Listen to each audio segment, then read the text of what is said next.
Bonjour à tous, dans cette vidéo on va corriger ensemble un exercice de régime sinusoïdal forcé qui s'appelle circuit déphaseur.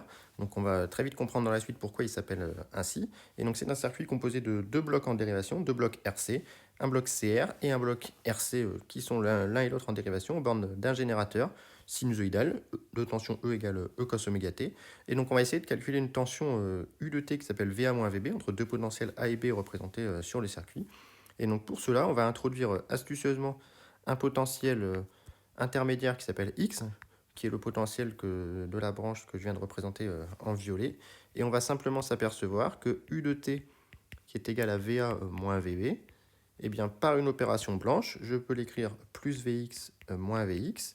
Et donc, je me retrouve avec VA moins Vx plus Vx moins Vb. Et la tension Vx moins Vb, eh bien, c'est cette tension que je vais appeler U1. Ça, c'est Vx moins Vb. Et Va moins Vx, c'est la tension qui va en fait de X vers A. Et donc, je peux l'écrire comme étant moins U2, où U2 est la tension que je viens de représenter en vert. Et donc, on a finalement que U de t est égal à U1 moins U2, les deux tensions que je viens de représenter sur le circuit. Et donc, je vais maintenant pouvoir, par des diviseurs de tension, calculer U1 et U2 séparément et en déduire U de t. Donc, on va passer avec les équivalents complexes. Et on va se retrouver avec un circuit qui va avoir ici ZR, ZC, ici ZC, ZR, et ici notre générateur complexe, un E bar. Voilà. Et donc c'est sur ce circuit qu'on va pouvoir appliquer nos résultats. Donc on a ici A et B, nos potentiels de départ qui sont les potentiels qui nous intéressent. Et on va calculer U1 et U2 complexes par diviseur de tension. Et on va faire la soustraction demandée, démontrée au-dessus pour obtenir U de t. Donc on va faire un premier diviseur de tension qui va nous dire que U1 est égal à E fois ZC sur ZC plus ZR.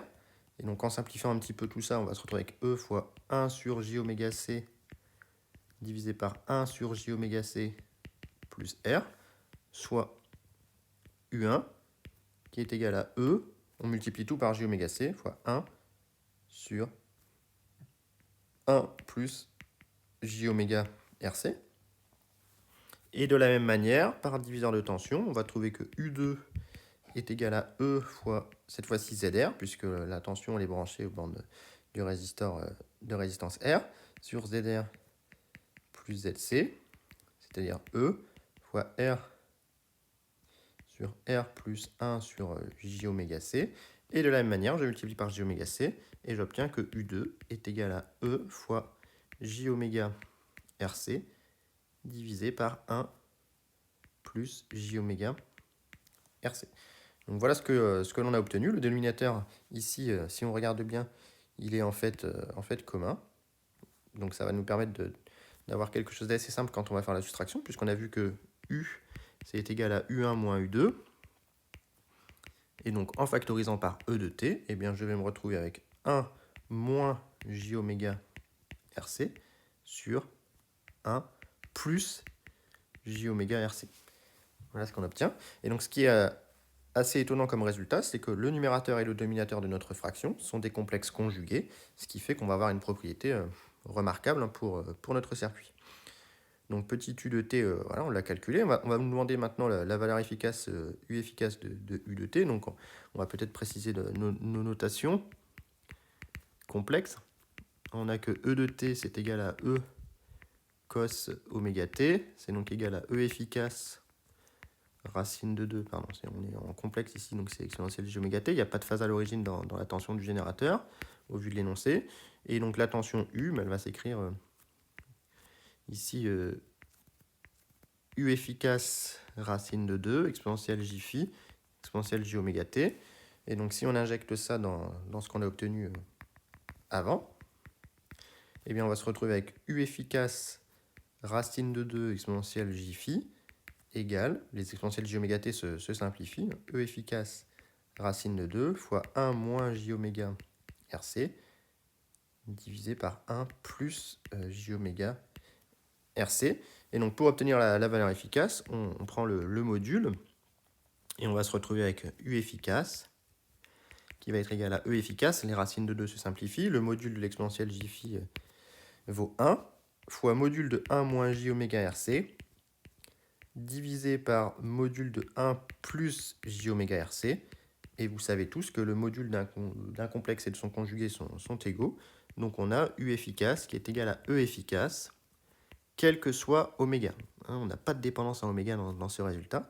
Donc quelle que soit la pulsation du générateur d'entrée, on a la même valeur efficace aux bornes de A et du dipôle AB que la valeur efficace d'entrée émise par le générateur. Donc, en termes de filtrage, si on voulait parler de circuit filtrant, ici on aurait l'équivalent d'un passe-tout, c'est-à-dire que peu importe la fréquence, on n'a pas d'atténuation de la tension. Donc ça c'est le premier résultat. Donc évidemment il va se passer quelque chose et on va calculer l'avance de phase pour bien se rendre compte de ce qui se passe.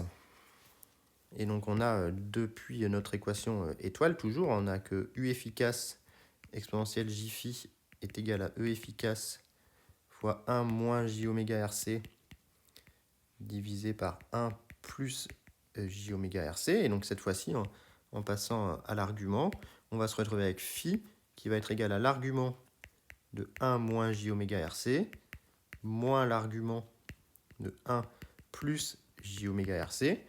Et donc ici, on a deux complexes conjugués, mais qui ont tous les deux une partie réelle positive. Donc on va pouvoir dans les deux cas calculer l'argument de manière très simple. Ici, c'est évidemment l'axe des parties imaginaires. Et donc on a j oméga RC et moins j oméga RC. Et ensuite, on a comme partie réelle 1. Et donc on a nos deux complexes conjugués qu'on pourrait appeler Z1 et Z2. Alors non, c'est l'inverse, Z2 est la partie imaginaire négative.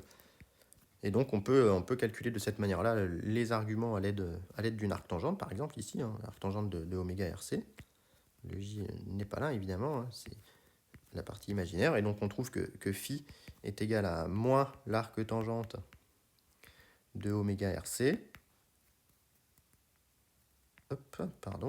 moins l'arctangente de oméga RC, c'est-à-dire moins 2 fois l'arctangente de oméga RC.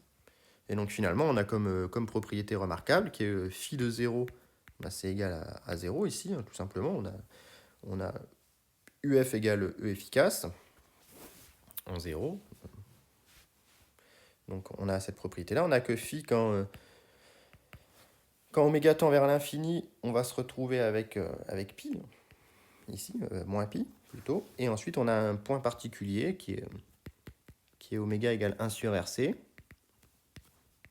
On va appeler oméga 0 égale 1 sur RC. Et bien dans ce cas-là, on a que phi de oméga 0 égale 1 sur RC, qui est égal à moins 2 arctangente de moins 1, c'est-à-dire moins pi sur 2 ici.